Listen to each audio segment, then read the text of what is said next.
예, 안녕하십니까. 그 생각해 보면 지금 오늘 내일 4회잖아요. 그럼 다음 주면 8회예요.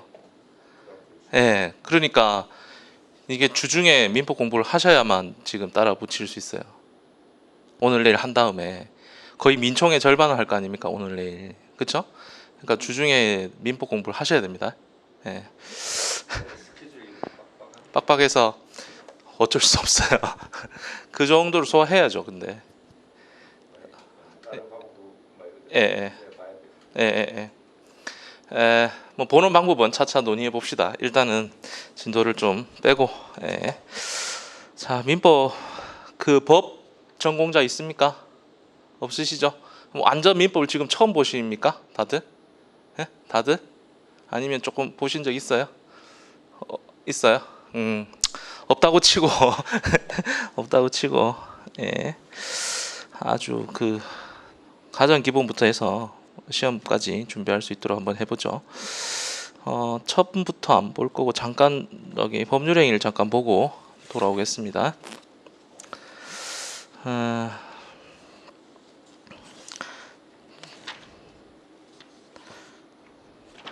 지난번 그쵸? 개강 설명할 때는 그때는 이렇게 설명하지 않았죠. 자, 법률행위라는 단어가 나올 겁니다. 법률행위.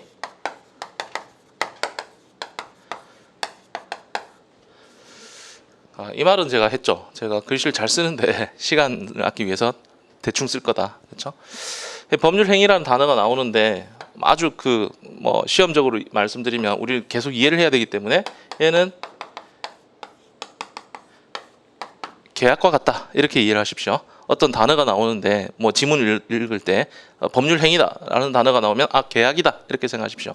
그래서 생활을 하면서 계약은 많이 맺잖아요. 그렇죠? 매매도 하고 증여를 하기도 하고, 그렇죠? 매매를 하고 증여를 하기도 하고 임대차를 하기도 하고, 그렇죠? 조합을 맺어요. 동업 관계. 나중에 나가시면 이제 노무사를 할 때 조합 관계가 될 수도 있나요? 조합을 맺기도 하죠. 즉 계약을 많이 한단 말이죠. 계약을. 근데 그것을 추상적으로 표현하면 법률행위가 됩니다. 물론 아주 엄밀히 말하면 법률행위는 세 가지가 있어요. 예, 계약이 있고 단독행위가 있어요. 단독행위. 얘는 이해를 위해서 그냥 쭉 들어주시면 됩니다. 단독행위가 있고 합동행위가 있어요. 합동행위는 같은 곳을 바라보면서 여러 명이 같이 하는 거야. 됩니까? 합동행위. 근데 실제 시험에서는 거의 출제되지 않고, 그렇죠? 논의가 되지 않는단 말이죠. 단독행위도 거의 없습니다. 그렇죠? 혼자서 하는 행위가 별로 많지 않단 말이죠. 예? 우리가 물건을 공부하지 않지만 물건에 있어서 소유권을 포기한다. 이런 건 혼자서 하는 행위잖아요. 그래서 단독행위였죠. 근데 대부분은 다 같이 하는 거예요. 같이 하는데 서로 이렇게 마주 보면서 대면하면서 하는 것이 계약이란 말이죠. 한 사람은 팔겠다고 이야기하고 한 사람은 사겠다고 이야기하고 그것이 계약이다. 그것을 법률행위라 부르자. 되었죠? 예. 그래서 추상적인 단어가 그 민법, 특히 민총에서 많이 나옵니다. 그럴 때 구체화시켜서 머릿속에 넣어둬야 지문이 암기하지 않고 문제를 풀 수 있게 됩니다. 되었죠? 다음 이제 법률행위를 했으니까 법률 요건, 법률 사실이 있고요. 사실 있고 얘들 모으면 법률 요건이 되고 이런 요건들을 쭉 모아서 끝에 도출되는 거 인풋 아웃풋 이렇게 되겠죠. 아웃풋 되는 것을 법률 효과라고 부릅니다. 됩니까? 법률 효과. 그러면 예를 들면 부당이득이다. 그러면 첫 번째 법률상 점점 날아가죠. 원인이 없이. 그렇죠? 이득을 얻고 상대방이 손해를 얻고 네 번째 요거 둘이 인과관계가 있어. 그러면 아웃풋은 부당이득은 돌려줘. 효과는 돌려달라는 거지. 그렇죠? 법률상 원인 없이 나는 손해를 입었는데 상대방이 이득을 얻었어요. 그러면 돌려달라고 할 수 있겠죠. 예를 들어 볼까요? 방금 했던 매매계약. 네? 갑을병이 많이 나옵니다. 사례에서 갑을병. 갑을병 정도는 한자를 읽을 수 있으면 되겠죠. 갑을병. 그래서 매매계약을 맺었어. 그러면 얘는 매도를 했을 것이고 얘는 매수를 했겠죠. 근데 어느 순간 계약을 진행하다 보니까 이 사람이 사기를 쳤어. 그러면 매수인은 취소하겠죠. 그럼 계약이 취소돼 버려. 근데 이 매수인은 이미 돈을 줬단 말이죠. 그럼 여기가 법률상 원인이 없어져 버렸잖아요. 법률상 원인 없이 이 사람은 이득을 얻었고 이 사람 돈을 가져갔으니까 물건은 주지 않았단 말이지, 매도인이. 그러면 손해를 얻은 거잖아요. 그럼 이 돈을 돌려받는 방법이 부당이득이라는 조문을 찾아서 그 조문에 있는 법률 사실들을 다 내가 입증을 하면 되겠죠. 요런 사실들이 있으니까 나는 이 효과를 돌려달라라고 하겠다는 거지. 반환. 되었죠? 반환. 그래서 대부분의 조문들은 이렇게 구성되어 있습니다. 법이. 그렇죠? 그러니까 모든 사실을 구체적으로 다 규율할 수는 없잖아요. 그것을 가장 추상적으로 표현한 것이 이런 구조로 되어 있는 거죠. 그래서 요건에 맞으면 효과가 발생한다. 그래서 요건, 효과, 요건, 효과. 그럼 시험은 요건 중에 뭐를 이렇게 빼버린다든지 아니면 요건과 관련된 판례가 있겠죠. 판례. 그럼 판례가 이 법률상 원인이 없다는 것을 어떻게 해석하는지를 물어볼 거란 말이지. 됐죠? 특히 우리 시험은 이 요건들은 전부 다 민법 조문에 있어요. 그러니까 조문과 판례를 가지고 문제를 낸단 말이죠. 조문과 판례. 그러니까 조문과 판례를 알아야 되고 조금 더 이제 문제가 어렵게 나오면 케이스를 낼 텐데 아주 전형적인 케이스. 그 사례에 맞는 늘 나오는 그 케이스가 출제되면 그에 따라서 내가 답을 도출해낼 수 있는지를 알아야 된단 말이죠. 네. 이해되셨죠? 그래서 개개의 법률 사실 A, B, C가 있으면 그에 대한 A, B, C라는 효과가 도출되는데 이것들을 우리가 공부를 한다. 됐죠? 요렇게 기본적인 생각을 가지고서 보시면 되겠습니다. 자, 128페이지 법률행위 효력 발생 보시면 서설에서 법률행위의 목적 내지 내용. 자, 법에서 내지라고 돼 있으면 앞뒤가 같은 거예요. 됩니까? 그리고 법 조문에서 내지라고 되어 있으면 부터까지를 말합니다. 그렇죠? 부터까지. 예. 요렇게 지금 내지는 목적 또는 내지 또는 목적 또는 내용이란 뜻이고, 그렇죠? 법 조문에서 내지 이렇게 돼 있으면, 그렇죠? 부터까지를 말한다. 어쨌든 법률행위 목적 또는 내용이란 법률행위를 하는 자가 그 법률행위로 발생시키려는, 자, 계약으로 바꿔 읽어볼까요? 계약의 내용이란 계약을 하는 자가 그 계약으로 발생시키려는 법률 효과. 되었죠? 계약을 통해서 발생시키려는 법률 효과를 말한다. 그래서 계약이 유효하기 위해서는 목적이 확정하고 가능하고 적법하고 타당해야 된다. 사회적으로 타당해야 된다. 됐죠? 그래서 바꿔 읽을 수 있으면 됩니다. 바꿔서 법률행위가 나오면 계약으로 바꿔서 내가 읽어야 되겠다. 그렇게 생각하시고요. 다시 앞으로 가겠습니다.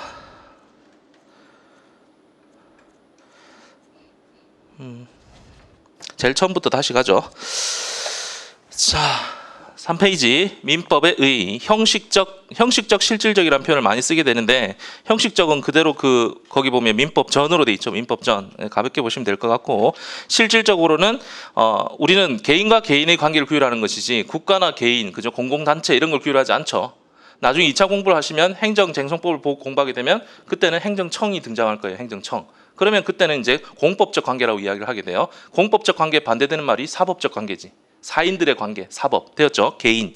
따라서 개인의 사인적, 사법적 생활 관계를 규율하는 모든 법을 바로 실질적 의미의 민법이라 부른다. 그렇죠? 그럼 민법전 플러스 부속 법령, 특별 법령 있죠. 그리고 성문과 불문의 차이는 뭡니까?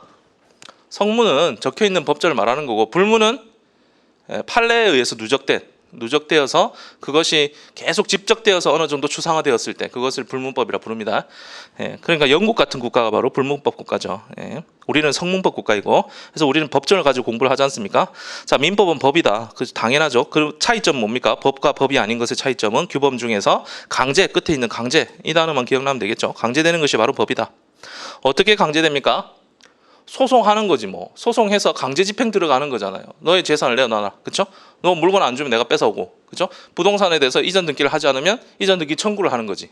그러면 그거 가지고 등기소 가면 나한테 이전해 주는 거잖아요. 강제되는 거죠. 강제. 물론 형사적으로 어떻게 됩니까? 처벌하는 거지 뭐. 그렇죠? 법을 어기면 처벌하잖아요. 그렇죠? 그래서 준수될 것이 강제되는 법이다. 되었죠. 민법은 사법이다. 즉 개인 사이의 권리 의무 관계. 자, 권리 의무도 키워드입니다. 우리가 계속 이제 공부를 쭉 해나가는 것은 뭡니까? 권리와 의무를 공부할 거예요. 권리와 의무. 그렇죠? 계약을 맺었으면 어떻게 됩니까? 매도인은 어떤 권리가 발생할 거고 매수인은 또 어떤 권리가 발생하겠죠. 생각해 봅시다. 매매 계약을 맺었다. 매도인은 어떤 권리가 발생할까요? 매도인은 내가 물건을 팔았으니까 물품에 대한 대금을 받으려고 하겠죠. 대금 지급 청구권이라는 권리가 생겨요. 매수인은 물품을 인도받아야 되잖아요. 그러니까 인도 청구권이라는 권리가 생겨요. 그럼 권리의 이면은 어떻게 됩니까? 매도인은 물품을 팔았으니까 인도 의무가 발생하겠죠. 매수인은 대금 지급 의무가 발생하겠죠. 그래서 권리와 의무는 양면관계다 이렇게 생각하시면 됩니다. 자, 권리 의무. 근데 한쪽으로만 발생하는 경우도 있을 수 있습니다. 그렇죠? 권리만 있거나 의무만 있거나. 그렇죠? 한쪽으로. 근데 일반적으로는 권리 의무가 계속 복잡하게 얽혀 있다 이렇게 생각하시면 됩니다. 자, 민법은 일반법이다. 일반법, 특별법은 지난번에 저 설명하면서 이야기했는데 기억나십니까? 노동법과 민법의 관계는 일반법과 특별법의 관계다. 기억이 나지 않습니다. 그렇죠? 네. 일반과 특별의 그 구별 기준은 특정한 사항을 특정한 사람들에 대해서 규율을 하는가가 기준입니다. 그러면 노동법은 특별한 사람들의 특별한 관계, 사항을 규율하잖아요. 그러니까 민법에 비해서 특별법이 되는 거지. 됐죠? 그래서 일반법이란 설명이 있고 특별법이란 특별법이란 특정한 사람, 장소, 사항, 그렇죠? 사람이나 사항에 관하여 적용된 법을 말한다. 상인들의 상행위가 상법에 적용됩니다. 그렇죠? 상법이 되고 따라서 민법에 대해서 상법이 특별법이 됩니다. 되었죠? 자, 특별법 우선의 원칙이라는 원칙이 있어. 그러니까 더 특별한 사항을 규율하는 것이니까 얘네들이 더 먼저 적용된다는 거예요. 우선 되었죠? 그래서 여기서 키워드는 둘째 줄에 앞부분에 우선 적용이고 끝부분에 보충적으로 일반법이 적용된다. 그렇죠? 일반법이 배제되는 것이 아니라 기다렸다가 보충적으로 적용됩니다. 우리가 뭐 시험 범위에는 거의 들어가지 않겠지만 특별법들이 예를 들면 자동차 배상, 그죠? 자배법이 있는데 자동차를 몰고 가다가 사람을 다치게 했어요. 그러면 민법에는 원래 불법 행위라는 개념이 있어. 사람을 다치게 했을 때. 근데 그것을 자동차로 몰고 가다가 다치면 자배법이 적용돼요. 근데 자배법의 요건을 충족시키지 못하면 민법의 750조 불법행위 책임을 지우게 된단 말이지. 그러니까 여기는 보충적으로 기다렸다가 특별법이 해결하지 못하면 내가 적용되는 거지. 노동법과의 관계도 똑같겠죠. 노동법에 특별한 규율을 했는데 해결이 안 되면 민법이 기다렸다가 보충적으로 적용되는 거지. 되었죠? 이런 것들은 다 이해를 하셔야 되는 겁니다. 예, 따라서 특별법 우선의 원칙. 자, 민법은 실체법이다. 실체법이고 절차법은 뭐가 있을까요? 우리가 시험 범위에 들어가는 것은 민사소송법이 선택법이고 행정쟁송법이 절차법이죠. 행정쟁송법 됩니까? 즉 실체법이라는 것은 제가 알맹이라고 이야기할 건데 이렇게 개개의 법률 사실 얘들 법률상 원인 없이 이득을 얻고 손해를 주고 인과관계가 있으면 법률 효과가 발생한다고 했잖아요. 근데 이건 법 조문에 이렇게 적혀 있는 거야. 요건이. 그러면 제가 만약 정말로 아까 매매가 취소되어서 돌려받고 싶어. 그러면 이것들을 다 입증. 옛날엔 입증이라는 단어를 썼고 요즘은 증명이라는 단어로 바뀌었어요. 다 증명을 해줘야 돼요. 됩니까? 권리를 득하고자 하는 자, 권리를 행사하고자 하는 자는 그에 대한 증명을 해야 되고 그러면 상대방은 무엇을 증명해야 되겠습니까? 아, 이건 나는 이득을 본 적이 없다라고 하든지 법률상 원인이 있다라고 하든지 상대방이 증명해야 되는 것을 항변이라 부릅니다. 됩니까? 권리 발생 사실이 여기 요건들이 되고 그죠? 권리 발생 사실 상대방은 권리를 저지시키거나 멸각시키거나 그죠? 장애시키거나 장애가 있도록 만들거나 그런 것들을 다 항변이라 불러. 됐죠? 예. 그래서 이것들을 서로 증명해 나가는데 그 증명하는 룰이 있겠죠. 어떻게 증명하라. 소송을 제기하면 그 룰을 정해놓은 법이 뭐다? 절차법이라는 거지. 절차법. 그러면 여기 있는 요 알맹이들은 다 반대말로 실체법이라 부르는 거죠. 그러니까 노동법이나 민법은 다 실체법이지. 반대쪽에 있는 것은 소송법들, 형소, 민소, 그리고 행정쟁송법 이런 것들은 다 절차법에 해당합니다. 그래서 실체법 보면 알맹이가 있다고 했으니까 그렇죠? 권리와 의무의 내용과 발생, 그렇죠? 변경, 소멸, 그죠? 권리 의무의 발생, 변경, 소멸을 규정하면 실체법이 되는 겁니다. 권리 의무, 발생, 변경, 소멸. 절차법은 실체법의 권리 관계를 어떻게 실행하는 절차, 그렇죠? 너 돌려줘라는 것을 내가 실행하려면 어떤 법을 따라야 됩니까? 민사소송법의 과정을 거쳐야 된단 말이지. 따라서 실행하는 절차가 되겠습니다. 되었죠? 자, 넘어가시고 조문은 중요합니다. 그렇죠? 특히 이 책에 들어있는 조문들은 시험에 출제될 가능성이 높다라고 생각하시면서 보셔야 됩니다. 자, 민적인 개인적인 일, 그죠? 개인들 사이에 문제점이 발생하면 이 말이죠. 민사에 관하여 법률의 규정이 없으면 특히 이 법률은 뭐겠습니까? 우리 민법이 민사에 관해서 규율하고 있을 거니까 이 민법 규정이 없으면 이 말이겠죠. 법률의 규정이 없으면 관습법에 의하고 관습법이 없으면 조리에 의한다 라고 되어 있어요. 조리는 상식이다 이렇게 생각하시면 됩니다. 사회 통념 또는 상식이다. 소송이 제기되었는데 소가 제기되었는데 판사가 그죠? 법원이 그 문제를 해결하지 못하는 것은 사실은 뭡니까? 국가의 어떤 의무 위반이겠죠. 그렇죠? 어떻게든 분쟁을 해결해 줘야 될 거 아니에요. 근데 민법 조문을 아무리 찾아도 없어. 그 다음에 어떻게 찾으라는 거예요? 관습법을 찾아보라는 거지. 그 사회에서 그동안 쭉 누적되어 온, 뒤에 가면 이제 관습법과 뒤로 가면 뭐가 있습니까? 대비되는 개념으로서 사실인 관습이 있어요. 사실인 관습. 이 사실인 관습은 사실이란 말이죠. 사실. 그래서 마치 이렇게 새싹이 자라났어. 예? 어떤 업계가 있는데, 어떤 사회가 있는데 그 사회에서 계속 같은 행위를 하는 거예요. 사실인데 관습이 됐어. 관습. 그 얘가 점점 자라나면 이제 이렇게 나무가 되겠죠. 여기까지 자라나면 얘를 관습법이라 불러. 이제 법이 된다는 거지. 여기는 사실이었는데. 됩니까? 즉 관행들이 이렇게 쌓이다가 법이 될 때가 온다는 거죠. 이 법은 누가 확인해 준다고 이야기합니다. 누가 확인해 줍니까? 소송을 통해서 확인되는 거야. 됩니까? 그러니까 판례를 통해서 확인을 받게 돼요. 아, 이것은 관습법이다. 이렇게 관습법이다. 예를 들면 이런 거죠. 옛날에는 우리가 그 등기부가 없잖아요. 등기부가 없으니까 어떻게 했겠습니까? 여기가 내 땅이다. 이렇게 했겠지. 어릴 때 그런 거 많이 하지 않습니까? 여기는 우리 동네, 여기 금 넘어오지 마, 뭐 이 골목은 내 거야, 뭐 이런 식으로. 그래서 새끼줄을 둘렀어요. 새끼줄을. 나무들이 있는데, 그렇죠? 나무들이 있는데 새끼줄을 둘렀어. 이것을 아주 어려운 말로 이제 명인 방법이라 불러. 명인 방법. 되었죠? 새끼줄을 쳐서 여기 있는 나무는 내 거야, 내 거야, 내 거야, 내 거야, 내 거야, 내 거야 하니까 나중에 어떻게 돼? 판례가 그래, 너 거 맞아. 이거는 소유권을 확인해 주는 방법으로 내가 법으로 인정해 주겠어라고 된 거야. 되었죠? 뒤에 지금 판례가 나온 것 중에 저 얘가 있고 또 하나 얘는 종중이라고 있어요. 종중 많이 들어보셨죠? 뭐 몇 대 손 이런 거 있잖아요. 근데 최근에 그 법에서 최근이라고 하면 10년 이내를 말합니다. 10년 이내. 최근 판례다 이러면 10년 이내. 그래서 종중이 있는데 이 종중이 성년인 남자로만 이루어진 거죠. 남자로만. 족보에 여자가 올라가지 않는 그런 일이 있었잖아요. 지금은 아닌 거지. 왜? 얘가 깨졌거든. 이렇게 판례에서.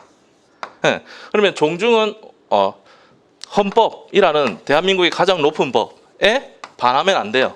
근데 이 판례법은 법이잖아. 법. 헌법에 반하는 거였지. 남녀 평등에 반한단 말이죠. 그냥 깨버린 거예요. 그러니까 법이 깨진 거죠. 법. 관습법. 그러면 이 종중이라는 것은 원래는 사실인 관습에서 출발했을 거예요. 그렇죠? 사실인 관습에서 어떤 단체를 만들었는데 하나의 공동 시조를 출발해서 밑에 있는 이 사람들이 모여가지고 이 사람들을 봉양하기 위해서 단체를 만들었단 말이지. 되었죠? 그 단체는 사실이었고 사실인 관습이었는데 얘가 점점 쌓여서 누구나 종중은 그런 거지 라고 알게 되고 판례도 인정해 줬을 때 그 종중이 관습법이 되었던 거예요. 되었죠? 관습법. 근데 얘가 깨진 다음에는 그러면 어떻게 됩니까? 종중은 원래 법에도 없었어. 관습법도 깨졌어요. 그러면서 판례는 어떻게 이야기했습니까? 종중은 성년인 남녀로 이루어진다 라고 판시를 했습니다. 자, 우리 1조 공부를 했네요. 이거는 근거가 뭘까요? 다시 1조는 어떻게 돼 있죠?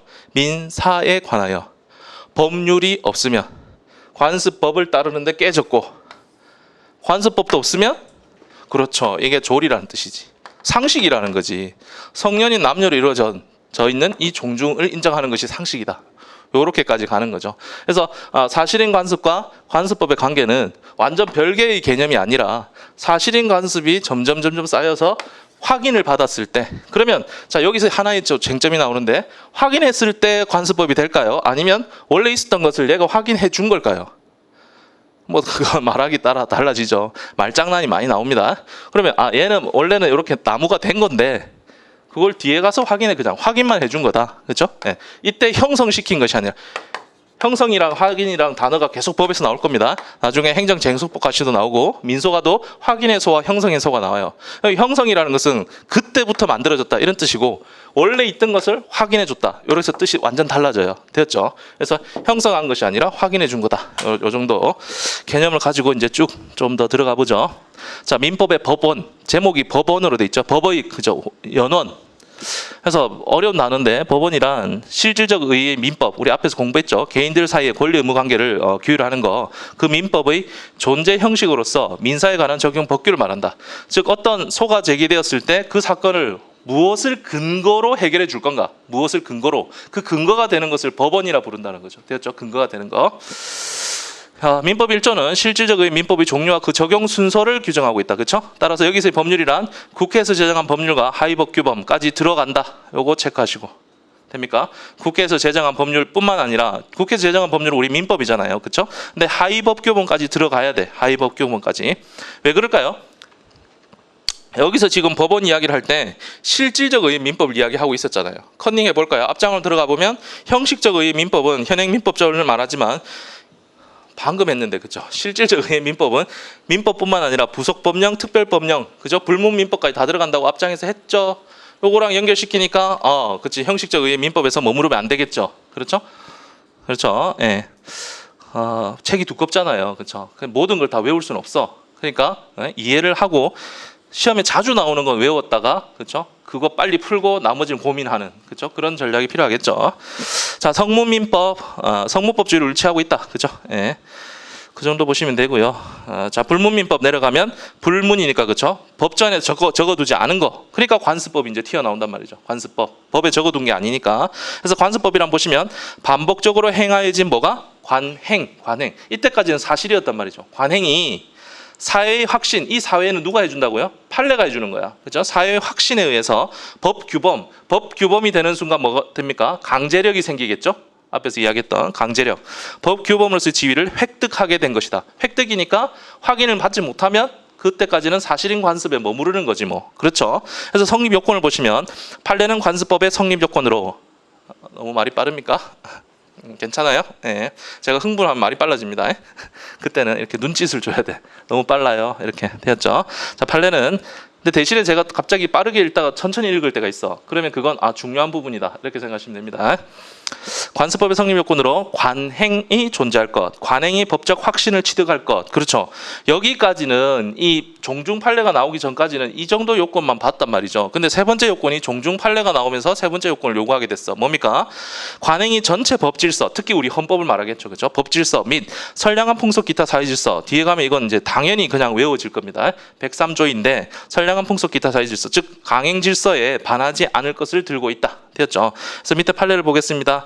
여기 넣어드린 판례들은 자, 출제 가능성이 높은 것이고 출제되었던 것이거나 높거나 그다음 밑줄 위주로 보시면 됩니다. 그런 판례들이고 관습법이란 거듭된 관행 생성된 사회생활 규범, 사회의 법적 확신과 인식, 법적 규범으로 승인 강행 배기에 이른 것이다. 되었죠. 예, 이러한 관습법은 법원으로서의 법령에 저촉하지 아니하는 한, 법령에 저촉되지 아니하는 한 이런 표현을 했네요. 법령. 법령이란 단어와 법률이란 단어가 나올 텐데 법률이라는 것은 민법까지를 말하는 거예요. 근데 영이라는 것은 행정입법을 말하는 겁니다. 행정입법. 그러니까 법보다는 하위에 있는데 뭔가 만들어야 될 것이 있어. 여러분들이 노동법을 어느 정도까지 나가는지 모르지만 만약 근로기준법이 있으면 근로기준법 시행령이 있잖아요. 령. 그렇죠? 그게 대통령령일 수도 있고 불령일 수도 있어요. 그런 것들까지 다 합쳐서 부를 때 법령이라 부른다. 법령. 되었죠. 그러면 관습법은 법령에도 반하면 안 됩니다. 그렇죠? 법령에 저촉되지 아니하는 한 법칙으로서의 효력이 있는 것이고 법규범이란 말이죠. 사회에 거듭된 관행으로 생성된 어떤 사회생활 규범이 규범으로 승인되기에 이르렀다고 하기 위하여는 뭡니까?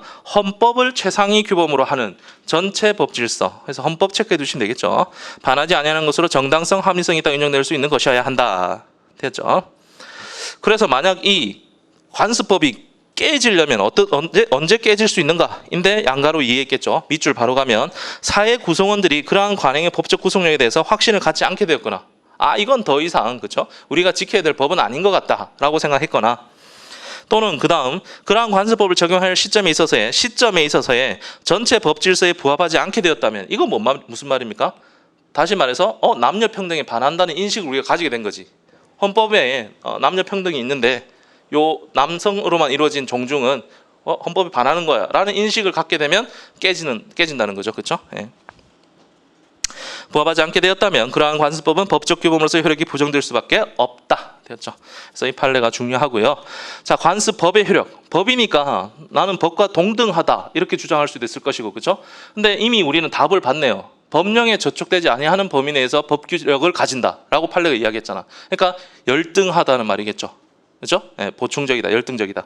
그래서 보시면 관습법은 법원으로서의 법령에 저촉되지 아니하는 한 법칙으로 효력이 있는 것이라고 판례, 그렇죠? 판례는 하여 성문법과 관습법의 우열에 대해서 보충적 효력수를 따르고 있다. 이미 읽었습니다, 그렇죠? 법령에 저촉되지 아니하는 한이라고 되어 있는 그 부분이 바로 열등하다, 보충적이다 되었죠. 그래서 그 밑에 판례가 이해가 되면 됩니다. 밑에 판례 볼까요? 가정의례 준칙이니까 아까 영에 들어가야 되겠죠. 준칙이니까 준칙 13조의 규정과 배치되는 반하는 어떤 관습법이 있대요. 그러면 그 관습법을 효력을 인정하는 것은 어떻게 됩니까? 관습법의 제정법은 그죠?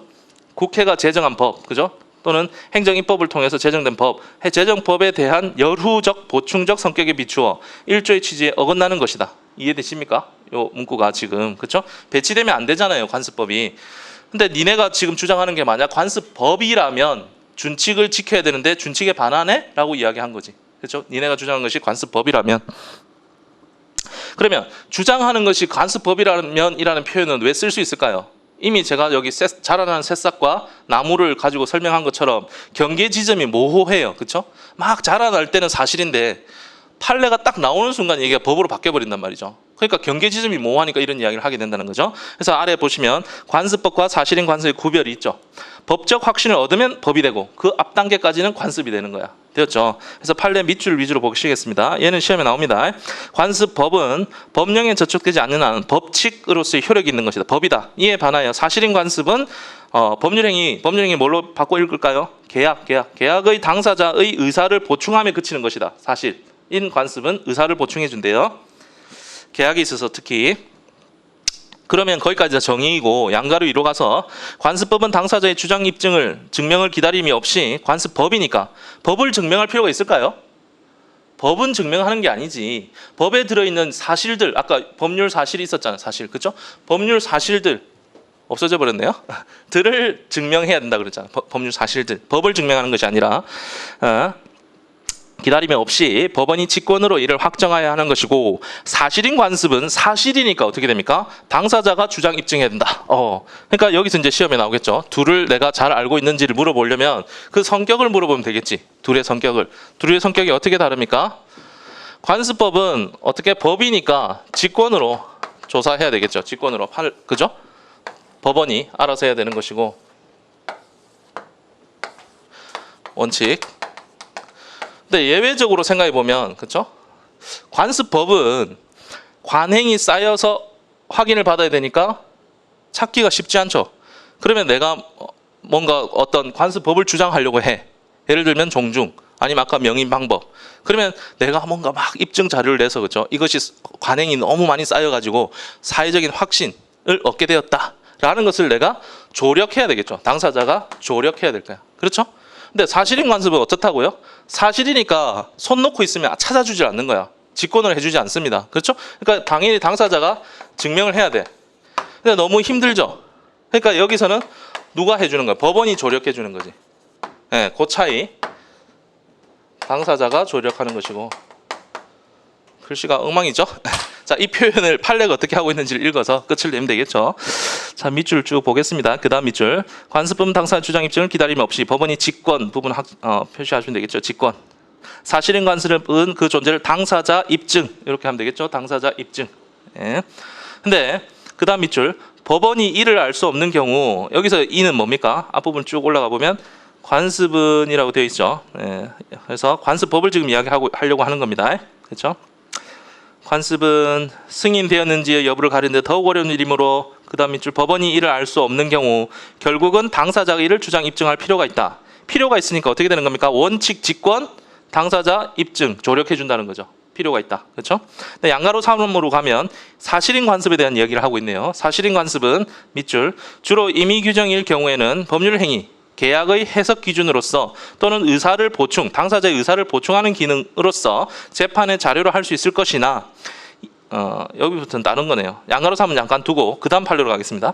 사실인 관습은 일종의 경험칙으로서 그 다음 밑줄 당사자의 주장이나 입증에 구애됨이 없이 직권까지는 똑같은데 서술을 보시면 직권에 의해서 판단할 수 있다라고 되어 있죠. 별 차이 없는 것 같지만 그렇죠? 직권으로 한다는 것과 직권으로 조사한다는 것과 판단한다는 것과 직권으로 판단할 수 있다는 다른 말입니다. 그렇죠? 판단할 수 있다는 것은 내가 안 해도 된다는 뜻이야. 니네가 알아서 해. 그렇죠? 당사자가 증명을 해야 되는데 법원이 도와준다는 거지. 법원이 직권으로 할 수 있다. 여기는 직권으로 해야 되는 거고 여기는 할 수 있다고. 됩니까? 그럼 시험 지문은 막 섞어서 내겠죠. 이 두 가지를. 그렇죠? 관습법은 직권으로 해야 되고 법원이. 그렇죠? 사실인 관습은 직권으로 할 수 있고. 됩니까? 별로 어렵지 않아. 하나는 법이고 하나는 사실이라고 생각하면 돼. 법원이 알아서 하는 거고 사실은 당사자가 해야 되는데 서로 예외가 있다. 이렇게 생각하시면 되겠죠. 그렇죠? 그래서 위쪽 원칙 라인은 누가 해야 되는지를 이야기한 것이고 예외라고 제가 써드린 것은 할 수도 있다를 되어 있는 것을 찾으시면 되겠죠. 그렇죠? 그래서 다시 마지막으로 그 위에 있는 판례의 양가로 2의 둘째 줄 끝부분 법원이 직권으로 이를 확정하여야라고 되어 있고 하여야 그렇죠? 확정하여야라고 되어 있고 제일 밑에 줄에는 직권에 의해서 판단할 수 있다 이렇게 되어 있고 그렇죠? 자 양가로 3부분 아까 하던 거 맞아 하죠.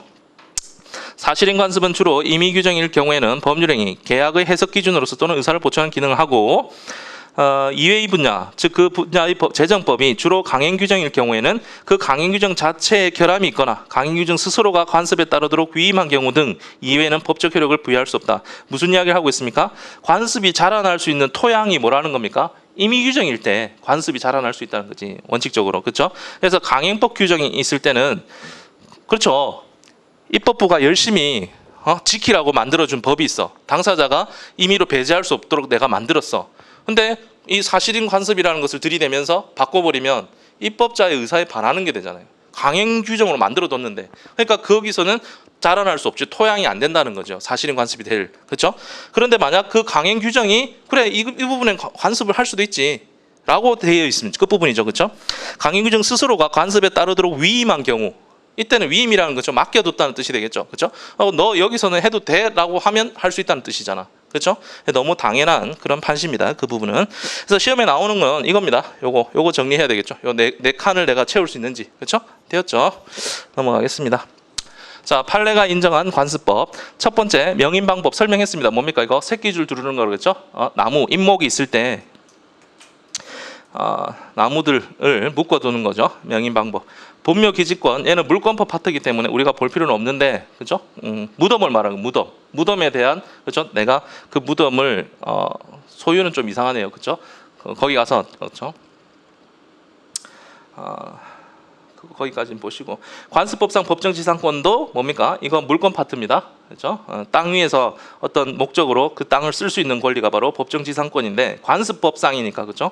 여기 들어와 있는 것이고 명의신탁은 뭡니까? 명의신탁은 실질적 명의자와 형식적 명의자가 다른 걸 말하는 거야. 예? 내가 너무 땅이 많아서 세금이 너무 많이 나와. 그러니까 제 땅을 이렇게 나눠주는 거지. 진짜 주는 게 아니고 명의만 주는 거죠. 그렇죠? 명의신탁. 그러면 그렇게 명의신탁을 했던 것을 옛날에는 다 인정해 줬는데 그것이 사회적으로 보면 굉장히 옳지 못하다는 판단을 받게 되겠죠. 그러면 어떤 일을 했을까요? 지금 현재 우리는 명의신탁은 특별법을 만드는 거지. 부동산 실소유를 할 수 있도록 특별법을 만들어서 그러면 어떻게 됩니까? 다 무효를 만들어 버리는 거야. 그리고 앞에 아까 읽었던 양가로 3과 비슷하죠. 지금 강행 규정을 만드는 순간 관습법이 죽어버리는 그렇죠? 예. 거기서는 사실인 관습이 죽은 것이고 그렇죠? 여기서 명의신탁과 관련해서는 명의신탁의 관습법이 있었는데 그것을 법으로 깨버린 거예요. 법으로. 그러면 남아있는 명의신탁은 뭐가 남아있냐면 부부관계나 종중 이런 것들 교회 이런 것들만 명의신탁이 유효한 것으로 법이 지금 팍 줄여놨어요. 그렇죠? 줄였지만 어쨌든 그런 것들은 된다는 거지. 되었죠? 동산의 양도담보 얘도 양도담보 개념 자체가 그렇죠? 담보는 담보인데 소유권을 양도해서 소유권을 넘겨서 잡히는 담보다. 읽으면서 드는 생각은 뭡니까? 어디에도 우리 시험 범위는 아니다라는 것을 알 수 있습니다. 그렇죠? 지금까지 읽은 거 동그라미 1, 2, 3, 4, 5까지는 전부 다 물권법에서 나오는 거예요. 물권법에서. 그러니까 왜 이런 일이 일어났을까요? 생각해 보면 물권이라는 것은 그 지역과 굉장히 밀접하단 말이죠. 그러니까 한국 고유의 어떤 풍속이나 토양이 있었는데 그것이 쫙 쌓여서 법이 되었으니까 주로 물권법에 있는 거예요. 되었죠? 네. 사실혼 얘도 마찬가지겠죠. 가족법 관계잖아. 사실혼은 뭡니까? 뭐 많이 나오는데 뉴스나 뭐 TV나 드라마나 많이 나오죠. 사실혼 관계다. 그렇죠. 혼인 신고만 하지 않고 부부랑 똑같이 사는 걸 말해요. 그러니까 그냥 동거랑 완전 다른 겁니다. 이해되시죠? 예. 자, 혼인신고만 하지 않았기 때문에 혼인으로서의 실질적 성립 요건이 있는데 그 요건은 참다운 부부관계를 형성할 의사가 있어야 돼요. 그러니까 부부관계를 형성할 의사가 없으면 그건 그냥 동거야. 그러면 사실혼이라는 혼이라는 개념을 왜 만들었을까요? 옛날에 그냥 결혼식 했어요. 막 지인들 불러다가 친척이랑. 근데 혼인신고만 안 하고 있는 거야. 예? 그러면 그건 법률혼과 똑같이 보호해줘야 될 거 아니에요. 그렇죠? 그러니까 사실혼이라는 개념을 만들어서 법률혼과 거의 똑같이 취급해 주는 거지. 됐죠? 그 정도를 보시면 되고요. 예, 조리, 상식이라 그랬죠. 보시면 조리란 사물의 본질적 법칙, 법의 일반 원칙, 정의, 사회 통념 이런 말을 많이 씁니다. 사회 통념. 조리는 법률이나 계약의 해석 기준으로 법 흠결 시, 즉 법이 없을 때 재판의 준거, 재판을 포기할 수는 없잖아요. 그렇죠? 재판을 포기할 수는 없으니까 종중을 아까 깨뜨렸는데 종중을 깨뜨리고 나면 그러면 종중의 실체가 뭐가 될까를 조리로서 해결해 주는 거지. 되었죠? 조리. 자, 그러면 조리는 법원성이 있을까? 법원성. 법원이란 개념을 앞에서 공부했죠. 당연히 답은 뭡니까? 우리 1조가 뭐였죠? 조리가 들어있었잖아. 그러니까 법원성이 있어야 되겠죠. 판례는 조리 법원성을 인정한다. 그렇죠? 관습법 및 조리의 법원으로서의 근거를 천명하고 있다. 되었죠. 민법의 기본 원리. 세 가지가 있는데 뭐 넘어가 될 것 같습니다. 사유재산권 절대 원칙, 즉 우리는 자본주의잖아, 자본주의, 그죠? 사유재산권 절대. 사적 자치는 뭡니까? 내 마음대로 내 물건 내가 쓰겠다, 이거죠. 계약도 내가 하고 싶은 사람이랑 체결하고, 내가 계약을 깨고 싶으면 언제든지 깨도 돼. 대신에 물어주면 되지, 그렇죠? 배상해주면 되잖아요, 그렇죠? 네. 그래서 자유. 사적 자치에서 둘째 줄 끝부분 볼까요? 계약 체결 자유, 상대방 선택의 자유, 내용 결정의 자유, 방식의 자유, 이런 자유가 있단 말이죠. 근데 이 자유를 약간 제약하는 게 뭐냐면 뒤에 우리 시험 범위는 아닙니다. 물권은 법정주의로 돼 있어. 물권을 마음대로 막 만들어내면 안 돼요. 그래서 물권은 딱 정해져 있어. 소유권, 점유권, 전세권, 지상권, 저당권 이런 것들이 법으로 정해져 있단 말이에요. 법정이라는 단어가 이제 앞으로 계속 나올 겁니다. 법으로 정해져 있다. 법정주의. 그러니까 여기서는 조금 벗어난 거죠. 물권 법정주의는. 과실 책임, 이건 뭡니까? 내가 잘못했으니까 책임을 진다는 거지. 잘못하지도 않았는데 책임을 질 일은 원래는 없죠. 그런데 이것도 약간은 수정이 들어가겠죠. 무과실 책임이 나중에 몇 군데 나올 겁니다. 근데 원칙은 뭐다? 과실 책임이다. 고의 과실이 있는 자에게 책임을 묻는다. 되었죠. 자, 민법의 효력 범위, 시적 범위. 부칙이네요. 부칙에서 보시면 본법은 특별한 규정이 있는 경우에는 본법 시행 이전의 사항에 대해서도 이를 적용한답니다. 그렇죠? 소급한다는 뜻이죠. 결국 거기서 제목이 지금 부칙의 제목이 본법의 소급표니까, 그렇죠? 그러나 이미 국법에서 생긴 이미 득한 효력, 즉 기득 의 효력은 어떻게 영향을 미치지 않으니까 보호해 준다는 뜻이겠죠. 이해되십니까? 그래서 여기도 시험에 나오면 지문이 떴을 때 두 가지가 딱 나오겠죠. 그렇죠? 소급한다, 하지 않는다. 기존에 득한 효력은 보호받는다, 않는다. 답은 소급하면서 이미 받은 효력은 유지된다. 이것이 답이지 뭐. 그렇죠? 그것을 가지고 지문을 여러 가지로 만들어낼 수 있겠죠. 자, 밑줄 보시면 부칙 이전은 원칙적으로 민법의 소급표를 인정하면서 단서에 의해서 기득권을 보호하고 있다. 그렇죠? 기득권을 보호하고 있다. 단서에 보호되는 기득권은 입법 시행 전의 법규에서 이미 효력이 생긴 것만을 의미한다. 그렇죠? 과거부터 쭉 진행해가지고 지금까지 생긴 것이 아니라, 그렇죠? 민법 전이, 그렇죠? 개정이 있기 전, 그렇죠? 민법 전 이전 시행 전에 이미 효력이 생긴 것을 말한다. 인적 범위. 민법은 국내에 있든 외국에 있든 불문하고 모든 한국에 있는 국민에게 적용한다. 그렇죠? 한국에 있으니까 이것을 뭡니까? 국민이네요. 국민. 그렇죠? 대한민국 국민에게 적용한다고 됐으니까 속인주의고, 그렇죠? 한국에 있는을 강조하게 되면 어떻게 됩니까? 속지주의가 되고, 그렇죠? 속지주의. 그래서 이를 속인주의를 한다. 또한 민법은 영토 내에 있는 외국인에게도 적용되는데 한국에 있는 외국인이니까, 그렇죠? 속지주의다. 그렇죠?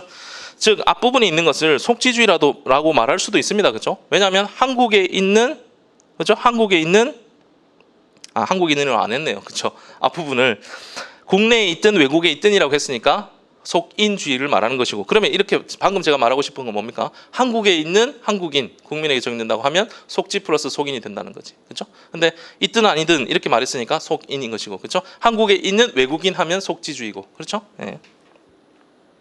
당연한 것이고, 장소적 범위 대한민국 영토 전체 살짝 피해가죠. 사실은 이건 뭡니까? 헌법 보신 적 있습니까? 한반도와 부속 도서를 우리 영토로 한다. 한반도와 부속 도서. 그럼 북한도 우리 땅이란 뜻입니다. 이해되시죠? 한반도는 전부 다 들어가잖아요. 여기서 한반도를 설명할 필요는 없죠? 그러면 어떻게 됩니까? 거기는 이상한 단체다, 이렇게 생각하는 거지. 그래서 거기 학설 대립이 나옵니다. 거기도 국가도 아니다. 이러면 이제 헌법 공부하셔야 되는 거죠. 거기까지 되었죠? 자, OX는 풀지 않겠습니다. 집에 가셔서 이제 이번 주 끝날 때까지 쭉 풀어보시고, 문제도 원래는 제가 풀어드리지 않는데 뭐 어떻게 출제되는지 한번 보기 위해서 문제를 조금만 볼까요? 8페이지를 보시면 법원에 관련한 설명으로 옳지 않은 것은 해서 올해 시험 문제였습니다. 그렇죠? 그래서 올해 시험 문제 위주로 한번 풀어보겠습니다. 이번 강의는 그러면 문제를 아예 안 풀면 좀 재미가 없으니까 그렇죠? 올해 문제. 그러니까 나머지는 본인들이 푸셔야 됩니다. 물론 다음 순환 들어가면 아마 문제를 푸는 그렇죠? 과정이 있을 겁니다. 그렇죠? 문제 푸는 과정. 그래서 이 책을 벗어나지 않도록 계속 이 책을 여러 번 볼 겁니다. 결론은.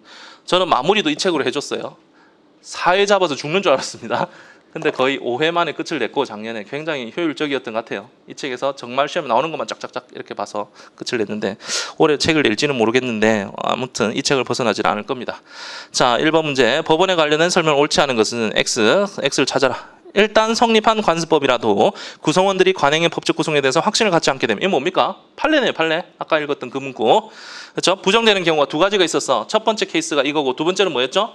헌법에 반하는 경우. 그렇죠? 그 적용하려는 순간의 전체 법 질서에 반하게 되면 부정된다고 했잖아요. 깨지는 경우 두 가지. 2번 사실 시험장에서 풀 때는 바로 팍 넘어가는 거고 이렇게 연습을 하실 때는 나머지 지문까지 떠올리면서 연습을 해야 돼. 그래야 나중에 부담이 줄어들죠. 그렇죠? 2번 관습법이 헌법에 위반될 때는 법원이 그 효력을 부인할 수 있습니까? 이게 두 번째 케이스였잖아. 깨지는 두 번째 케이스. 그래서 부정했던 판례가 뭡니까? 종중 판례인 거지. 그렇죠? 종중 판례. 3번 민법 1조에서의 법률은 국회가 제정한 법률만입니까? X. 왜? 실질적 의의 민법을 다루는 거라고 했잖아요. 그렇죠? 그러니까 만자가 틀린 거지. 됐죠? 4번 사실인 관습은 존재 여부를 당사자가 주장 입증하여야 합니까? 하여야 합니다. 왜? 사실이니까. 그렇죠? 요거 나온다고 했잖아요. 시험에. 그렇죠?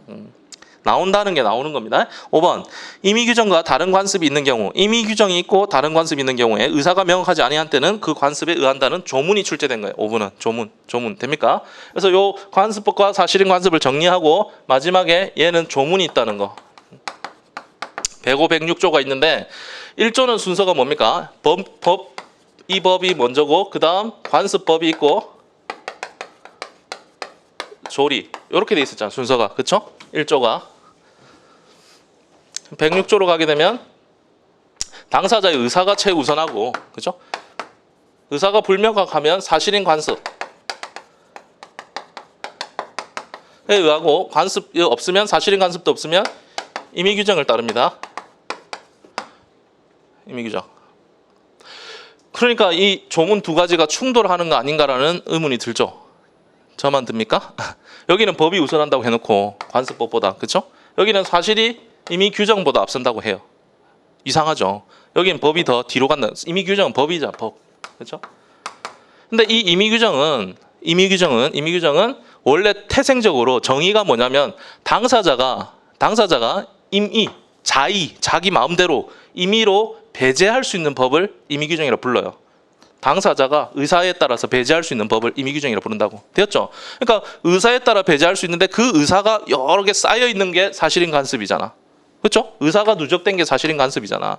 그러니까 당사자가 개별적으로 의사를 정했으면 그것이 최우선할 텐데 개별적으로 말을 하지 않았다면 그 의사가 쌓인 것으로 보는 사실인 관습 그 다음이고 당사자가 배제할 수 있는 규정이 임의 규정이니까 그 다음으로 간다는 거지. 되었죠?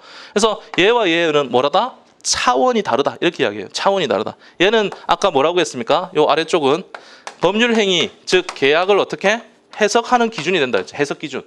당사자의 의사를 해석하는 기준으로서 임의 규정은 제일 뒤에서 보충적으로 기다려주는 것이고 위는 뭡니까? 내가 판결을 내리기 위해서 법관이 지금 적용해야 되는 법의 연원, 법원이라고 그랬죠. 법원의 순서는 이렇게 된다는 거지. 됐죠? 그래서 얘는 충돌하는 것이 아니다가 결론입니다. 해설에 106조 보이시죠? 해설의 106조만 보시면 되겠죠? 당사자의 의사가 명확하지 아니한 때는 그 관습법에 한다 라고 되어 있어. 조문이. 그렇죠? 되었죠? 관습에. 이 관습이 바로 사실인 관습을 말합니다. 따라서 당사자의 의사, 사실인 관습, 임의 규정의 순서이다. 되었죠? 얘는 뒤에 가서 또 106조에서 한 번 더 보겠죠? 됩니까? 자, 이 정도 보시고 다시 좀 더 나가보죠. OX는 각자 보는 겁니다. 각자 보시고 질문하면 제가 풀어드리겠습니다. 자, 11페이지 법률 관계와 권리 의무 조금만 더 보죠. 법률 관계. 자, 법률 행위라는 개념을 설명했으니까 그렇죠. 법률 행위. 그럼 법률 행위를 할 때 관계니까 사람과 사람의 관계를 말하는 거죠. 그렇죠. 관계. 왜 관계라는 표현을 썼을까요? 나도 권리가 있고 상대방도 권리가 있고 그에 대응한 나도 의무가 있고 상대방이 의무가 있고 이것이 마치 거미줄처럼 막 이렇게 얽히설키 되어 있어. 그것을 관계라고 표현한 거지. 법률 관계 되었죠. 개념을 보시면 도덕, 관습, 종교, 법의 사회규범 중에서 법에 의하여 규율되는 생활관계, 법에 의해서 규율되는 생활관계를 법률관계라 한다. 관계. 법률관계는 다른 규범과 달리 법적 구속력, 즉 법이 나오는 순간 계속 우리가 강제라는 표현을 쓰고 있었잖아요. 강제. 그러니까 법적 구속력이 있다. 그러면 여기서 이제 시험에 나오는 건 그럼 구속력이 있는 것과 없는 거를 어떻게 구별할 수 있는가가 문제될 텐데, 아래 호의는 뭡니까? 호의를 해줬다. 그냥 아무런 대가를 바라지 않고 호의를 해주는 거잖아요. 그렇죠? 호의 관계란 당사 사이에 법적으로 구속받을, 구속이 여기도 역시 그 키워드가 되겠죠. 구속받으려는 의사가 없는 생활 관계를 말한다. 법에서 규율되는 관계가 법률 관계고, 그렇죠? 권리 의무가 계속 이렇게 얽혀 있는 것이 법률 관계인데, 여기서는 그런 것이 없는 것을 말한다. 법적으로 구속받으려는 의사의 유무에 따라서 법률 관계가 구별된다. 그렇죠? 구속 의사 유무는 결국은 그 계약의 해석에 따른다. 그렇죠? 법률 행위의 해석에 따른다. 가장 시험에 많이 나오는 것이 아래에 있는 호의 동승입니다. 동승이 뭡니까? 같이 탄다는 뜻이잖아요. 그렇죠? 태워줄게 이렇게 하는 거예요. 태워줄게. 근데 반드시 거기까지 데려다 줘야 되는지, 데려다 주다가 사고가 발생했을 때 내가 그에 대해서 배상해 줘야 되는지, 이런 것들이 결국 법률 관계인지 호의 관계인지에 따라 달라지겠죠. 이해되십니까? 호의 동승했는데, 태웠는데 운전해 가다가 교통사고가 났어요. 그럼 나 때문에 저 사람 다친 거잖아. 그렇죠? 근데 내가 만약 택시였어, 버스였어, 그러면 당연히 저 사람 나한테 이제 손해배상 청구를 하겠죠. 왜? 이건 여객 운송 계약이에요. 내가 실어다 주기로 한. 근데 안전하게 실어다 줘야 돼.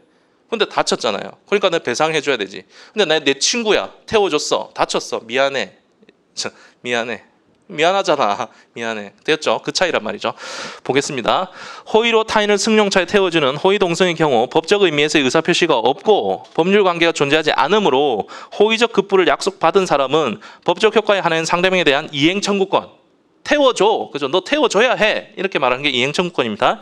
다음, 채무 불이행으로 인한 손해배상 청구권. 방금 말했죠. 여객 운송 계약이라는 그 계약을 깨뜨리면 채무를 불이행한 것이 되고, 그러면 손해배상 청구권이 발생하는데 호의 동승 관계라면 행사할 수 없다가 되는 거죠. 행사할 수 없다.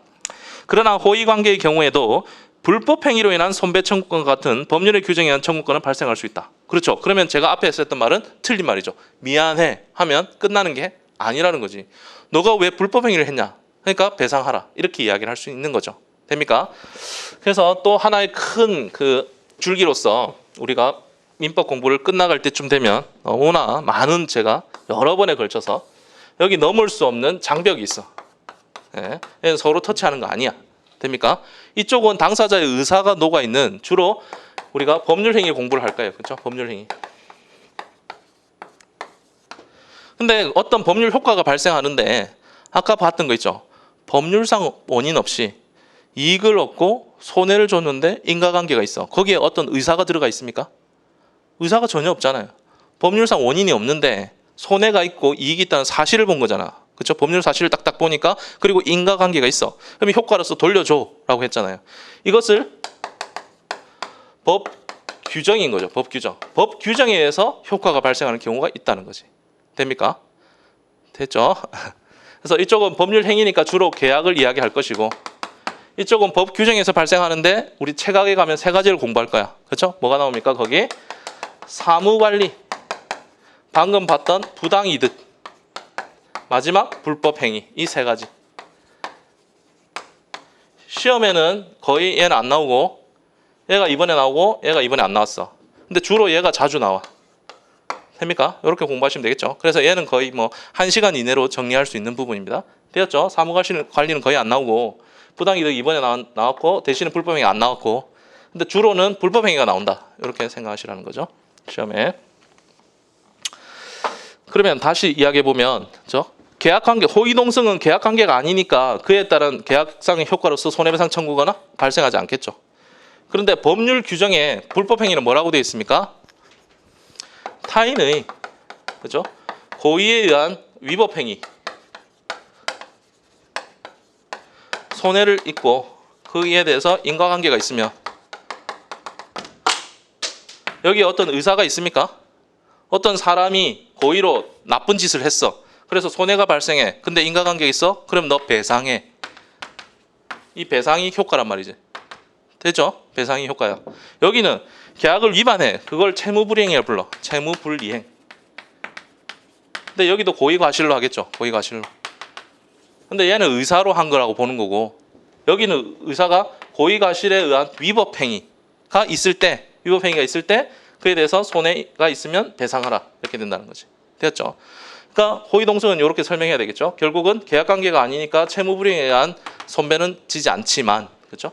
법률 규정에서 주고 있는 이 효과, 이 요건들을 만족시키면, 이 사실관계를, 그렇죠? 법률 사실을 만족시키면, 법률 요건을 만족시키면 법률 효과인 배상은 할 수 있다가 답이 되는 거지. 되었죠? 자, 그렇게 정리하시고 판례를 보겠습니다. 호의동승에서 운전자의 과실 체크하시면 되겠죠. 과실, 고의과실, 과실은 뭡니까? 주의의무 위반을 말하는 거예요. 주의의무 위반. 고의는 뭡니까? 인식과 의도가 있는 거야. 인식할 뿐만 아니라 의사가 있는 거죠. 네. 자, 그래서 고의로 사고가 일어나 동승자가 다친 경우, 옆에 탄 사람이 다쳤어. 이때 가해자의 불법행위에 기한 손해배상 책임을 인정하면서, 그렇죠? 불법행위. 사고 차량에 단순히 호의로 동승하였다는 사실만으로 배상액의 감경 사유로 삼을 수는 없다. 그냥 탔다. 그러니까 너 좀 돈 덜 받아. 이렇게 말할 수는 없다는 거죠. 그렇죠? 그러면 다른 거 뭘 볼 수 있을까요? 원래 저는 아침에, 그렇죠? 서면을 와야 돼. 근데 얘가 계속 동네를 가야 된대요. 그러니까 내가 어쩔 수 없이 동네를 갔다가 왔어. 그래서 사고가 발생했어. 그러면 그건 감경 사유가 될 수 있겠죠. 원래 나는 동네에 갈 이유가 없었단 말이죠. 이렇게 강의를 하면 부산이 아닌 분들은 이해가 안 되겠죠. 종로를 가려고 했는데, 원래는 종로를 가려고 했는데 내가 낙성대를 갔다 왔어. 이렇게 설명해야 됩니까? 낙성대는 대학이 아닙니다. 자, 넘어가겠습니다. 자, 그래서 그런 사유들을 봐야 된다는 거예요. 따라서 보시면 다만 운행의 목적, 이해되시죠? 운행의 목적. 또 어떤 사례를 만들면 될까요? 내가 술을 먹었어. 음주운전을 하면 안 되죠. 근데 너 한 잔 먹어도 괜찮아. 운전해도 돼. 이러면서 호의동승을 한 거야. 그러면 배상액을 감액해야 되겠죠. 나는 음주운전을 할 생각이 없는 사람이야. 근데 저 사람이 나를 운전하게 만든 거죠. 그렇죠? 그래서 운행의 목적, 호의동승자와 운행자의 인적 관계, 그렇죠? 뭐 친족이라든지 친구라든지, 그렇죠? 피해자가 차량에 동승한 경위, 이해되시죠? 동승한 경위, 거기 들렀다 가라 이렇게 이야기해요. 특히 동승 요구의 목적과 적극성, 이해되시죠? 적극성, 음주운전을 부추겼다 등의 재반 사정에 비추어 가해자에게 일반의 교통사고와 같은 책임을 지우는 것이 신의칙이나 형평의 원칙에 비추어 매우 불합리한 경우로 인정되는 경우에는 감경할 사유로 삼을 수 있다이죠. 그럼 얘도 이제 지문으로 정리해 봅시다. 어떻게 됩니까? 원칙, 호의동승한 사실만으로는 감액할 수 없어. 기타 등등의 사유가 있으면 감액할 수 있어. 그래서 언제나 감액할 수 없다. X 이렇게 되겠죠. 그렇죠? 네. 언제나 감액할 수 있다. 호의동승한 사실만으로 언제나 감액할 수 있다. X 이렇게 되겠죠. 됩니까? 그래서 명확하게 알아두셔야 돼요. 그래 지문이 풀립니다. 명확하게 둘로 나누어서 호의동승 사실만으로는 안 되지만 재반 사정에 비추어서 신의칙에 반하게 된다면 그때는 할 수 있다. 이렇게 정리되는 거죠. 되었습니까? 자, 권리 의무까지 하고 실까요? 권리 의무. 자, 권리 의무가 중요하다고 했습니다. 자, 권리는 일정한 이익을 향유하기 위한 법이 인정한 힘이다. 뭐 옛날에는 이걸 뭐 권리 법력설 이렇게 해서 학설까지 붙였지만 우린 필요가 없습니다. 그죠? 권리의 법력 힘이라는 거죠. 법이 인정한 힘이다. 의사 능력 없는 자도 권리의 주체가 될 수 있다. 이건 뒤에 가서 이제 권리 능력, 의사 능력, 행위 능력을 공부하면 다 정리되는 겁니다. 그래서 뒤에 가서 할 것이고, 권리의 주체는, 권리를 누릴 수 있는 주체는 누굴까요? 쉽게 말하면 우리가 떠올리는 것은 여러분과 저죠. 자연인. 근데 우리는 자연인만 공부하는 게 아니야. 누가 나옵니까? 회사가 있잖아. 회사. 그렇죠? 민사도 회사가 있죠. 그러니까 법인과 자연인이 바로 권리 주체가 되는 거지. 권리 능력이 있다. 그렇죠? 법인과 자연인. 자, 권리와 구별되는 개념. 권한. 타인이 본인 혹은 권리자를 위하여 일정한 법률 효과를 발생하게 하는 행위를 할 수 있는 법률상 자격을 주는 것. 권한. 너에게 권한을 줄게. 이렇게 이야기하는 거죠. 가장 대표적인 거 거기 대리권, 대표권. 그렇죠? 대리권. 대리도 크게 시험에 늘 나온다 생각하고 준비해야 되는 게 대리죠. 그래서 나 대신해서 이런 행위를 하라라는 권한을 주는 거지. 권한. 권능은 뭡니까? 권리의 내용을 형성하는 개개의 법률상 힘을 말한다. 권능. 이 권리가, 그렇죠? 이것이 어떤 권능을 가지고 있는가 설명하면 거기 보면 사용수익 처분권이라고 되어 있죠. 이 권능은 어디서 나올까요? 소유권에서 나와요. 근데 우리 물권 공부하지 않죠. 내가 어떤 이 책을 가지고 있다. 그러면 사용 볼 수 있죠. 수익 주고 돈을 받는 거지. 처분 팔아버리는 거. 그렇죠? 빌려주고 돈 받는 건 수익이고 처분해 버리는 건 처분이죠. 사용은 내가 쓰는 거고. 이 세 가지가 소유권에 녹아 있는 권능이란 말이죠. 권능. 되었죠? 이해만 하고 넘어갑니다. 권능. 권원. 권리의 원원을 말하는 거죠. 일정한 법률상 사실상의 행위를 할 수 있는, 그렇죠? 하는 것을 정당화하는 법률상의 원인을 말한다. 그렇죠? 지상권, 임차권. 내가 내 건물도 아닌데 막 그 건물을 쓰고 있어. 그러면 어떤 권능이 얻는 게 권원이 있는 겁니까? 내가 임대차 했거든. 임대차 했으니까 권원이 있다는 거예요. 되었죠? 권원. 되었죠? 그래서 얘들은 다 그 개념들만 정확하게 이해를 하시고 넘어가면 되겠습니다. 자, 반사적 이익이라는 표현을 많이 쓰게 되는데 나중에 행정쟁송법 가서도 나올 겁니다. 반사적 이익. 그러니까 이 두 법이 하나는 절차법이 하나는 실제법이라서 분리되어 있는 것 같지만 우리는 어차피 행정법이라는 실제법을 공부하지 않기 때문에 민법을 가지고 계속 나중에 행정쟁송까지 계속 연결시켜서 생각을 해야 돼요. 노동법도 마찬가지고. 그래서 민법이 베이스가 되는 거야. 그래서 객관식으로 막 찍어도 되지만, 그렇죠? 막 찍어도 되지만 나중 끝까지 가려면 민법적인 마인드를 좀 많이 가지고 가야 됩니다. 반사적 이익이란 법률이 특정인 또는 일반인에게 어떤 행위를 명하여 그 법 규범으로 인하여 다른 특정인 또는 일반인이 받는 사실상 이익을 말한다. 그렇죠? 746조가 여기에 해당한다. 746조가 뭡니까? 나중에는 뭔지 알게 되는 정도의 중요한 조문입니다. 746조. 불법 원인 급여를 말하는데 불법 원인에 의해서 급여를 줬대요. 말 그대로. 불법 원인으로 내가 돈을 줬다는 거예요. 급여를 줬다. 근데 그걸 돌려받을 수 있을까요?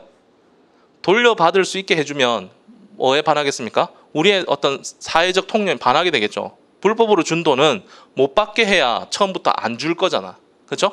그래서 조문 두 가지가 있어요. 우리 103조는 반사회적 법률 행위. 네? 아까 나왔던 선량한 풍속에 반하는 행위. 그런 행위는 하지 마. 라는 조문을 두게 되었고 무효야. 주면 무효야. 다음 줬으면 못 돌려받아가 746조예요. 줬으면 못 돌려받아. 그러면 준 사람이 돌려달라고 못한다는 것은 반사적으로 받은 사람은 소유권을 취득하게 되겠죠. 반사적 이익. 그렇죠? 네. 불법 원인을 막기 위해서 저 사람이 소유권을 취득하게 돼버린 거야. 우연히. 좀 더 쉽게 설명하면 어떤 게 있을까요? 제가 분식집을 하는데 장사가 잘 안 돼. 근데 갑자기 우리 집 앞에 버스 정류장이 생겨. 그럼 저는 반사적 이익을 얻게 되는 거죠. 생겨서 장사가 막 잘 됐어. 근데 여기는 사람들이 많이 안 타. 그래서 다시 다른 곳으로 간대요. 안 됩니다. 할 수 있겠습니까? 안 되지. 반사적 이익이니까. 네? 오케이. 넘어가겠습니다. 의무, 개념. 의무란 어떤 행위를 해야 할 자귀. 그죠? 자귀 또는 어떤 행위를 하지 않아야 할 부자귀. 예, 부자귀의 법적 구속을 말한다. 하거나 하지 말아야 할 법적 구속. 의무를 말한다. 그죠? 해야 되는 게 뭐가 있었습니까? 아까 매매라면 소유권 인도, 그죠? 인도 의무. 물건을 인도 의무, 물건의 인도 의무. 상대방은 대금을 지급할 의무, 그죠? 의무. 그리고 소유권을 넘길 때 하자가 없게, 그죠? 하자가 없는 물품을 넘겨야 될 거 아니야, 그죠? 하자가 없도록 해야 되겠죠. 하자가 있으면 안 되니까 그게 부작위가 되겠죠, 그죠? 네, 그런 것들을 다 합쳐서 의무라고 한다. 권리와의 관계, 제가 그죠? 양면이라 그랬죠. 의무는 보통 타인의 권리에 대응하여 성립하죠. 그렇죠? 의무가 있다는 것은 상대방이 권리를 가지고 있다는 뜻이다 이 말이죠 지금. 그러나 반드시 그런 건 제가 아니라고 했죠. 아까 권리만 있고 의무가 없는 거. 각종 형성권 뭐가 있을까요? 형성권의 대표 주자는 취소권 생각하시면 됩니다. 취소권. 저 사람이 나한테 사기를 쳤어. 그죠? 사기를 치면 자 이거 취소해라고 하는 순간부터 효력이 없어지는 겁니다. 자 매매 계약을 맺었는데 취소를 했어. 그러면 취소를 하기 전까지는 저 매매 계약은 유효한 거죠. 효력이 있는 거야. 그렇죠? 유효한 겁니다. 효과와 효력이라는 단어가 나오는데 이 둘을 막 섞어 쓸 때도 있습니다. 그런데 엄밀히 말하면 효과라는 것은 아까도 봤듯이 요건이 갖추어지면 효과가 발생하는 거지. 그렇죠? 근데 효력은 뭐가 있습니까? 효력은 방금 말했듯이 취소를 하기 전까지는 유효인데 취소를 하고 나면 무효가 돼요.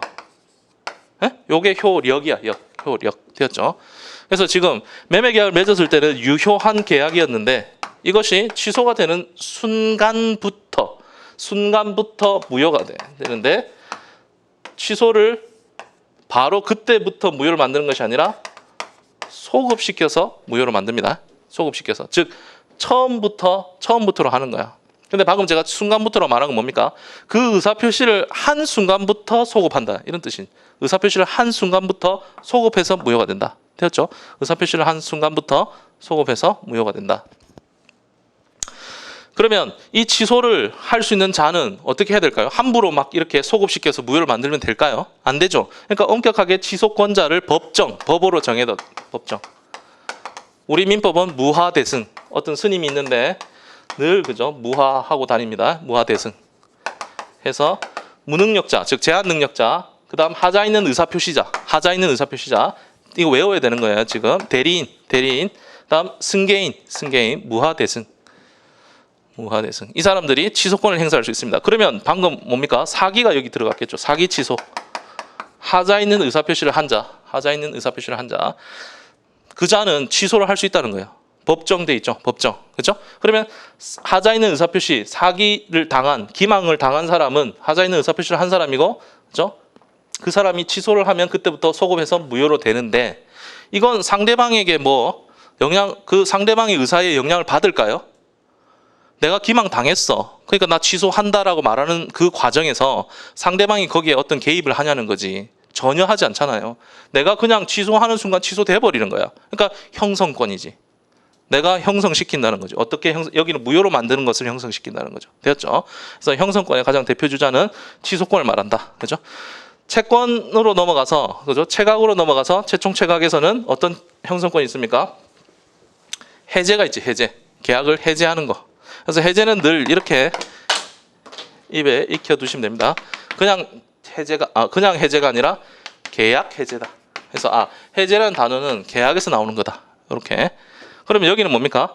법률행위 취소입니다. 법률행위 취소. 그러니까 사실을 엄밀히 말하면 법률행위 취소가 범위가 더 넓겠죠. 즉 아까 제가 뭐라 했죠? 법률행위는 계약이 선두주자지만 단독행위가 있고 합동행위가 있잖아. 그러니까 내가 만약 소유권을 포기했는데 사기를 당해서 소유권을 포기했어. 그럼 취소할 수 있겠죠. 근데 소유권 포기했던 것을 계약 해제할 수 있는가? 그건 안 되지. 왜? 소유권 포기는 단독행위니까. 이해되시죠? 따라서 법률행위 취소가 범위가 더 넓은 거고 계약 해제는 범위가 더 좁죠. 계약을 해제하는 거니까. 되었죠? 그래서 계약을 맺어야 그때부터 벗어날 수 있게 해주는 게 해제라는 거지. 되었죠? 근데 어쨌든 이 해제도 상대방이 잘못했어 지금. 그때 해제를 할 수 있게 해줍니다. 네? 해제를. 그러면 해제를 내가 딱 하는 순간 해제 의사의 효과가 일어난단 말이죠. 발생하기 때문에 얘도 형성권이라고 이야기하는 거죠. 되었죠? 각종 형성권. 그리고 의무만 있고 권리가 없는 경우 법인의 등기 의무, 책임 무능력자에 대한 법정 감독자의 감독 의무. 책임 무능력자는 보통은 한 11살까지를 책임 무능력자로 봅니다. 판례가 11살까지. 12살부터 13살까지는 케이스 바이 케이스로 보고 14살 위로 올라가면 그냥 책임 능력자다 이렇게 생각합니다. 판례가. 이렇게 말할 수 있는 건 이제 판례가 집적되어서 그 정도의 이제 케이스가 쌓인 거죠. 그래서 책임 무능력자, 그러니까 11살 밑으로 한 10살쯤 되면 그때는 법정 감독자가 누굽니까? 친권자, 부모를 말하겠죠. 그 부모는 그 권리가 없고 감독할 의무만 있다는 거지. 그죠? 감독할 의무만, 권리가 없고. 되었죠? 자, 구별의 개념으로서 책무. 법에 규정된 일정한 행위를 하지 않았을 경우에 일정한 불이익을 받는, 불이익이 키워드고 경우를 법적 의무와 구별하여 간접 의무 또는 책무라고 한다. 간접적 의무 또는 책무. 상대방이 간접 의무의 이행을 청구할 수 없고, 여기가 이제 의무와의 차이점입니다. 이행을 청구할 수 없고 간접 의무 위반에 대한 손해배상 청구할 수도 없다는 점에서 의무와 구별된다. 연착 통지와 하자 고지 의무가 있다. 그래서 의무와 간접 의무를 구별해야 되는데, 의무 위반이 있으면 그에 대해서 효과 3가지 정도를 바로 떠올려야 됩니다. 의무를 위반했어. 그러면 나는 어떻게 대응해야 될까요? 상대방 의무를 위반했어. 그러면 원래 의무 그대로 이행해라고 이행을 강제할 수 있어야 되겠죠? 이행을 강제할 수 있어야 되고, 그 다음에 위반했으니까 나는 더 이상 너랑 관계를 유지하기 싫어. 우리 헤어져 이거잖아. 그렇죠? 해제. 계약이라면 해제. 그러면 그냥 헤어지면 됩니까? 나는 정신적 손해를 받았는데 손해를 배상해야 되지. 손배. 이 3가지 효과를 인정해 주는 것이 바로 의무라는 거지. 위반을 했을 때. 그럼 간접 의무는 뭡니까? 이행 강제 안 된다는 거야. 해제도 안 된다는 거야. 손배도 안 돼. 안 된다는 거야. 안 되지만 뭡니까? 이 의무를 위반하면, 간접 의무를 위반하면 그에 대한 효과는 불이익을 얻는 거예요. 불이익. 했죠? 불이익을 얻는데 거기 예가 두 가지가 있는데 그 예를 설명하면 또 한참을 설명해야 될 것 같습니다. 지금 설명할 필요는 없을 것 같고 어쨌든 연착 통지를 하지 않으면 나는 불이익을 받게 된다. 여기까지만 이해를 하시면 됩니다. 연착 통지 뭡니까? 원래 계약에 있어서 청약과 승낙, 내가 사겠다 팔겠다는 의사가 있으면 그렇죠? 청약을 했어. 상대방이 나 이거 팔겠습니다가 청약이에요. 그러면 상대방은 그에 대해서 승낙을 해야 되겠죠. 아 그래 나 사겠습니다. 근데 승낙은 이날까지 하라고 했어. 그죠? 8월 20일까지 하라고 했어. 20일? 지금 넘었습니까? 8월 20일. 근데 8월 20일이 넘어버렸어. 그러면 승낙이 안 될 거 아니에요. 연착이 되겠죠. 연착. 근데 이렇게 연착이 되었을 때 연착 통지를 하라는 조문이 우리 민법에 있어. 언제? 원래는 충분한 여유를 두고서 승낙을 바랬는데 그것이 어떤 뭐 우편 사고가 있었다든지 그래가지고 연착되었을 때 이해되십니까? 원래 정상적이었으면 승낙 기간 이내에 승낙이 되을 수 있었을 사정이 있었을 때 그럴 때는 연착 통지를 해야 되고 연착 통지를 하지 않으면 불이익은 뭡니까? 여기 이제 불이익을 받아야지 될 거 아니에요. 불이익은 연착이 아닌 걸로 보는 거야. 연착이 아닌 걸로. 그러니까 승낙이 돼버리고 나 불이익을 받게 되겠죠. 원래는 통지할 필요가 없죠. 일반적인 연착이라면 즉 승낙 기간이 여기인데 이때 승낙해서 이때 도달했어. 이미 아웃이야 얘는. 이런 거 말고 조문은 여기에 어떤 사정이 있을 때 정당화시켜줄 사정이 있을 때는 연착 통지를 해야 되고 하지 않으면 연착하지 않은 불이익을 받게 된다. 이런 조문이 있다는 거지. 뒤에 가서 다시 보면 되겠죠. 그래서 얘만 한번 생각해 보시고 나머지는 뒤에 가서 공부를 하겠습니다. 10분 정도 쉴까요? 10분.